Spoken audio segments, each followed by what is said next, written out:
evidence which the prosecution has failed to produce.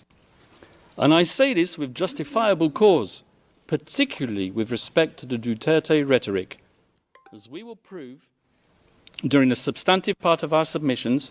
The notorious speeches on which the prosecution relies have been cherry-picked to suit its narrative, while ignoring the many other speeches when the former president tempered his bombastic language by clear reference to the principle of lawful self-defence.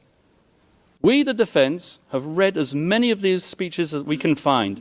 In fact, in our poky little office on the top floor of the furthest building away in this complex, we have a counter which ticks and ticks. And whenever we come across a speech which contradicts the prosecution's murder theory by reference to self-defence, we give a cheer, and the counter goes up once more, and we celebrate one more nail in the coffin of the prosecution's case theory. As the statistics stand as of today, in contrast to the 20 speeches on which the prosecution relies to prove incitement to kill, we have found 35 more which say the complete opposite.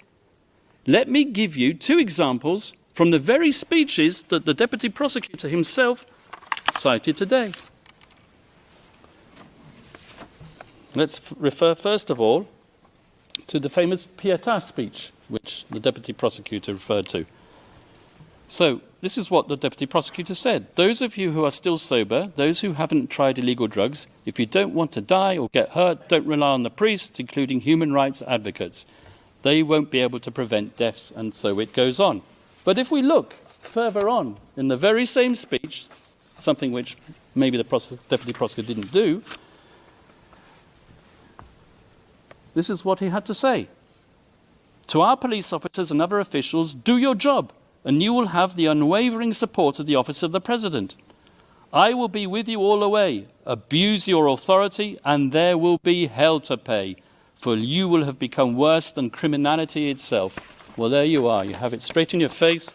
Pexo, exonerating evidence within what is claimed to be the prosecution incriminating evidence. I won't take up my time by showing you the second speech, but there is one. If I have time at the end, I will show it to you.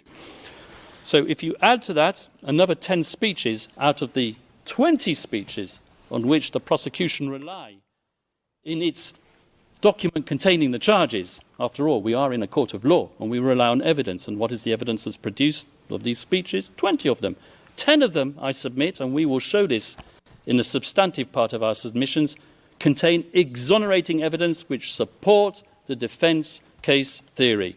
In other words, if you add the 10, which we've identified in the prosecution's 20, to our total of 35, we come to 45 speeches versus 10, which we say support the use of force only in self-defence. That is 350% more speeches in favour of our defence and 354% more reasons not to confirm the charges.